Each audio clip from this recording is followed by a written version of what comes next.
7 prophets came to Anishinaabe. They came at a time when the people were living a full and peaceful life on the northeastern coast of North America. These prophets left the people with 7 predictions of what the future would bring. Each of the prophecies was called a fire, and each fire referred to a particular era of time that would come in the future. Thus, the teachings of the 7 prophets are now called the 7 fires. The first prophet said to the people, "In the time of the first fire, the Anishinaabe nation will rise up and follow the sacred shell of the Medewan Lodge. The Medewan Lodge will serve as a rallying point for the people, and its traditional ways will be the source of much strength. The sacred mages will lead the way to the chosen ground of the Anishinaabe. You are to look for a turtle-shaped island that is linked to the purification of the earth. You will find such an island at the beginning and the end of your journey. There will be 7 stopping places along the way. You will know the chosen ground has been reached when you come to a land where food grows on water. If you do not move, you will be destroyed." The second prophet told the people, "You will know the second fire because at the time the nation will be camped by a large body of water. In this time, the direction of the sacred shell will be lost. The Medewan will diminish in strength. A boy will be born to point the way back to the traditional ways. He will show the direction to the stepping stones to the future of the Anishinaabe people." The third prophet said to the people, "In the third fire, the Anishinaabe will find the path to their chosen ground, a land in the west to which they must move their families. This will be the land where food grows on water."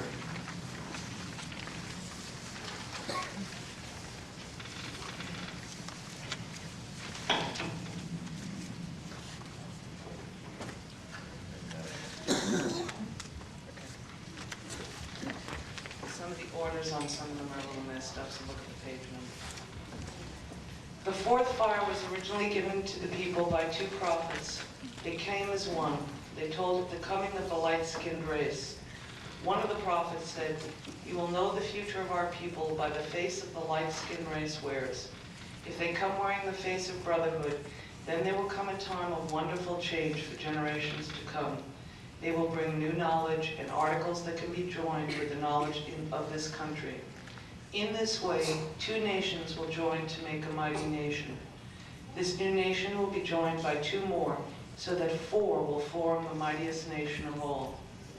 You will know the face of brotherhood if the light-skinned race comes carrying no weapons, if they come bearing only their knowledge and a handshake." The other prophet said, "Beware if the light-skinned race comes wearing the face of death. You must be very careful because the face of brotherhood and the face of death look very much alike. If they come carrying a weapon, beware. If they come in suffering, they could fool you. Their hearts may be filled with greed for the riches of the land. If they are indeed your brothers, let them prove it. Do not accept them in total trust. You shall know that the face they wear is one of death, if the rivers run with poison and the fish becomes unfit to eat. You shall know them by these many things." The fifth prophet said, "In the time of the 5th fire, there will come a time of great struggle that will grip the lives of all native peoples.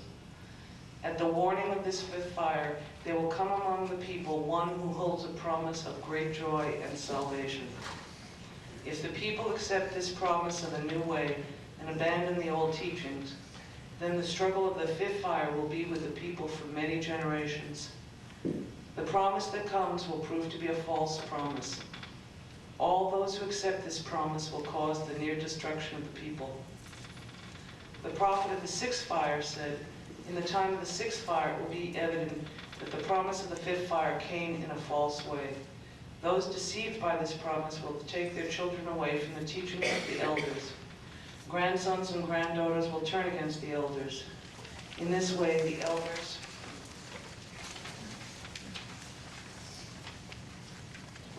will lose their reason for living. They will lose their purpose in life. At this time, a new sickness will come among the people. The balance of many people will be disturbed. The cup of life will almost be spilled. The the cup of life will almost become the cup of grief. At the time of these predictions, many people scoffed at the prophets. They then had medicines to keep away sickness. They were then healthy and happy as a people. These were the people who chose to stay behind in the great migration of the Anishinaabe. These people were the first to have contact with the light-skinned race. They would suffer most. When the fifth fire came to pass, a great struggle indeed did grip the lives of all native people. The light-skinned race launched a military attack on the Indian people throughout the country, aimed at taking away their land and their independence as a free and sovereign people.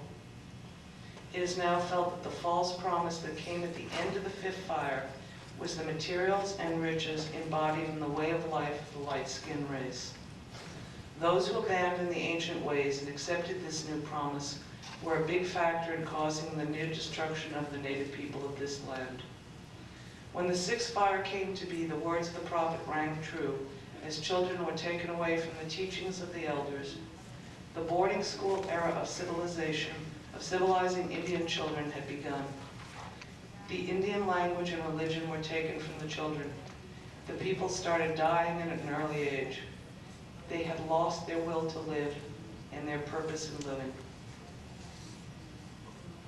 In the confusing times of the sixth fire, it is said that a group of visionaries came from among the Anishinaabe.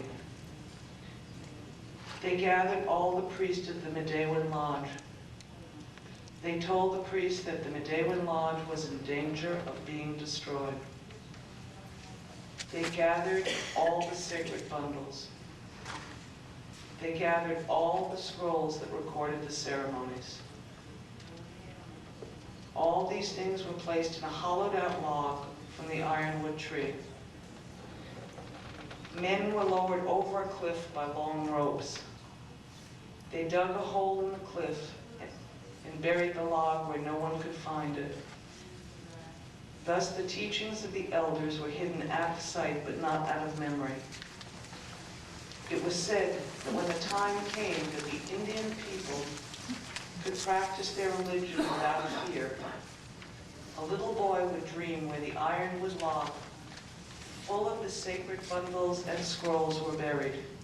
He would lead his people to that place.